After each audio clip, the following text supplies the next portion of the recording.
So hi hello welcome guys, I am joint you are watching my official channel. তো আজ video কী নিয়ে হতে চলেছে তোমরা জানো, তাই জন্য মোবাইল স্ক্রিনে চলেও এসেছি। তো মোবাইল স্ক্রিনে আসার পর তোমরা একটু স্ক্রল করবে, স্ক্রল করলে দেখো একটা অপশান আছে, তোমরা দেখতে পাচ্ছ সেটিংসে ক্লিক করে তোমরা প্রাইভেসিতে গেলাম, প্রাইভেসি বেরিয়ে আবার অ্যাপ ম্যানেজমেন্টে গেলাম। ওখানে গিয়ে দেখবে তোমরা সফটওয়্যার আপডেট দিয়েছে কিনা। যদি সফটওয়্যার আপডেট দেয় তো সেটা করবে। 2025 সালে আজকে দেখলাম আমাদের বাড়িতে যে কটা মোবাইল ফোন আছে সে কটা প্রত্যেকটাতে সফটওয়্যার আপডেটস দিয়েছে। এখন আমার ফোনটা চেক করে দিচ্ছে, আমার ফোনটাতেও সফটওয়্যার আপডেটস দিয়েছে। তো সফটওয়্যার আপডেটসটা করে নেবে। হতে পারে তোমাদের নেট নেই, তো একটু টুকিটাই করে নেবে, তাহলে তোমাদের ফোন যে ল্যাগ, দেখো সফটওয়্যার আপডেট না করলে তোমাদের ফোনে যে ল্যাগ প্রবলেমটা ওদের থেকেই যায়, মানে কমেও না, মানে কোনো সলিউশন আসে না।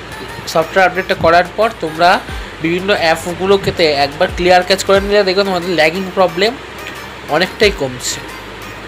ল্যাগিং প্রবলেমটা কমলে তোমরা দেখতে পাবে যে বিভিন্ন ধরনের যে বাগস কমে যাবে। ঠিক আছে।